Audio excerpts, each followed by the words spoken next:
Il y a d'autres compagnies dans le monde aussi qui vont être encouragées. S'ils ont besoin de cette place-là, ils prendront. Parce que quelqu'un ne peut pas se lever chaque jour au Mali. J'ai fermé, j'ai ouvert, j'ai fermé, j'ai ouvert. Non.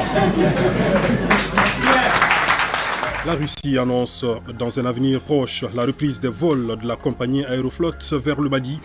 Annonce faite aujourd'hui à Moscou à l'issue d'une séance de travail entre le vice-ministre russe des Transports et la ministre des Transports et des Infrastructures.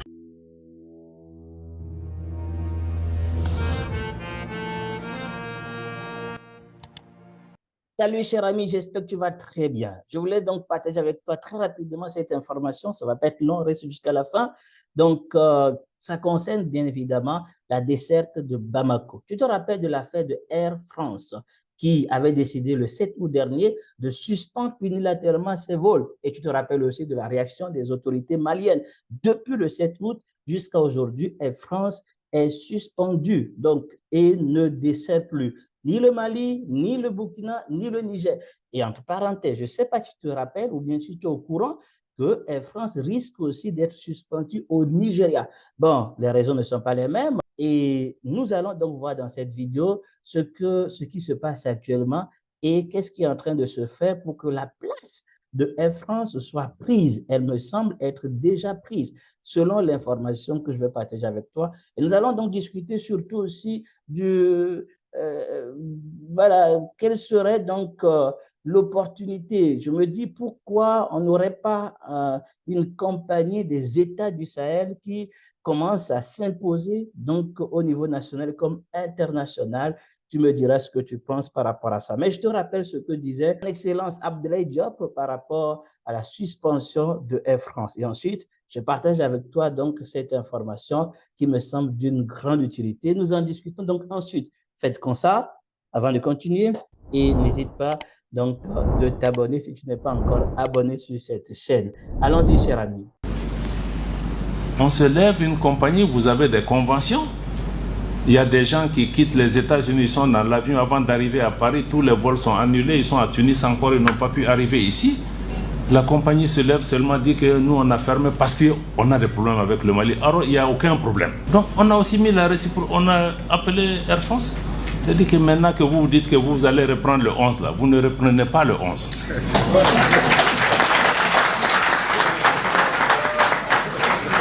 Et quand vous serez prêt, vous allez faire le rang à la queue. Si on est prêt, à vous redonner.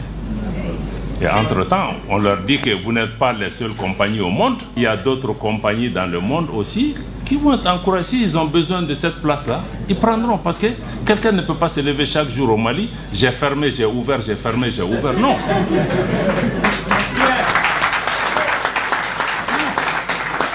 Donc ça, il faut aussi qu'on nous respecte. On respecte même la clientèle parce que ce n'est pas du bétail. Ils sont responsables gouvernementaux, chefs d'entreprise ou d'autres institutions évoluant dans le domaine des transports. En présentiel ou par la magie de la vidéo, ils étaient appelés à se prononcer sur l'augmentation de la résilience et la sécurité des relations globales de transport. Parmi les panélistes, le ministre des Transports et des Infrastructures venu évoquer la dynamique de partenariat qui existe désormais entre le Mali et la Fédération de Russie. Je remercie les organisateurs de ce forum d'avoir organisé un cadre d'échange entre les acteurs qui nous a permis de voir beaucoup de choses et nous souhaitons que ce soit un partenariat gagnant-gagnant continuel. Dans les jours à venir, le Mali compte participer à d'autres forums de ce genre pour pouvoir développer son transport sur tous les secteurs. Cette dynamique partenariale, il en a été justement question au cours d'une rencontre entre le ministre des Transports et des Infrastructures et le vice-ministre de la Fédération de Russie en charge du secteur.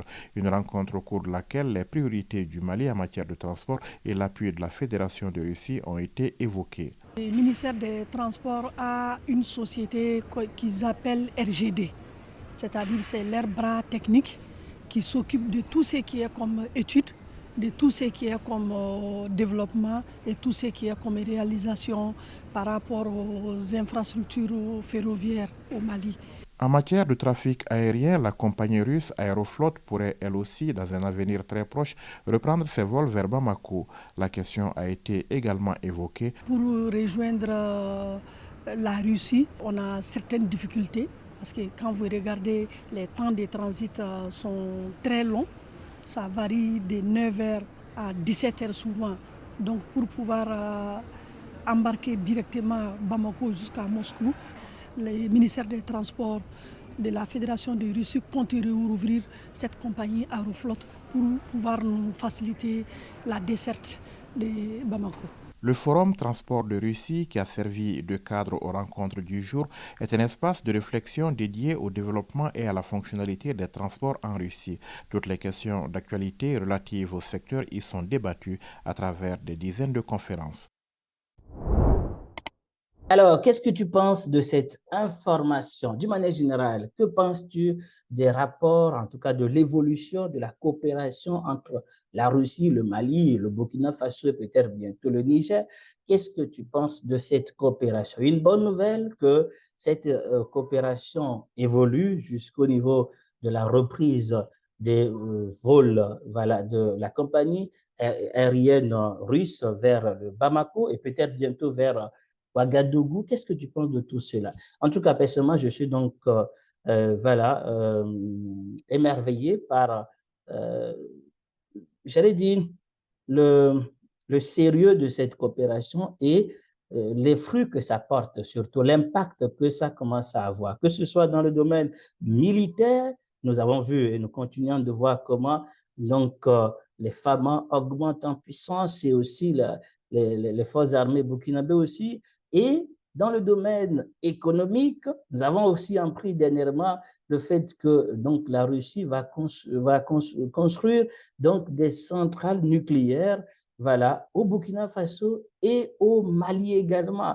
Il y a donc une volonté réelle de contribuer au développement du Mali, du Burkina Faso, avec bien sûr le respect des intérêts mutuels. Et ça, c'est quelque chose d'extraordinaire. Et cette compagnie, donc la reprise de ce vol, des vols de cette compagnie est une, voilà, encore une fois, une preuve de développement donc des relations et peut-être que cette compagnie va prendre totalement la place de Air France. Ce serait tant mieux, n'est-ce pas?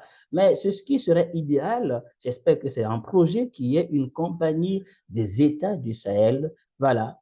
Donc, je pense que ce serait une très bonne chose que nos États donc, voilà, se développent dans ce sens et qu'on puisse avoir des industries voilà, donc, qui pourront donc voilà, s'imposer dans le domaine aussi de transport aérien. Dans tous les cas, c'est à féliciter à mon avis. Donc, tout ce qui contribue au bien-être des populations est à saluer et nous ne pouvons que saluer cette coopération avec la Russie et voir encore une fois combien dans toute relation, lorsque tu cherches l'intérêt de l'autre, lorsque tu respectes l'autre, tu l'estimes à juste titre avec respect de sa dignité, tu ne peux qu'en gagner en retour. Donc la Russie, bien sûr, profite de cette situation et nos États en profitent aussi, tout simplement parce qu'il y a du respect mutuel. Il est toujours très important, même si celui que tu veux aider en quelque sorte ou avec qui tu veux voilà, donc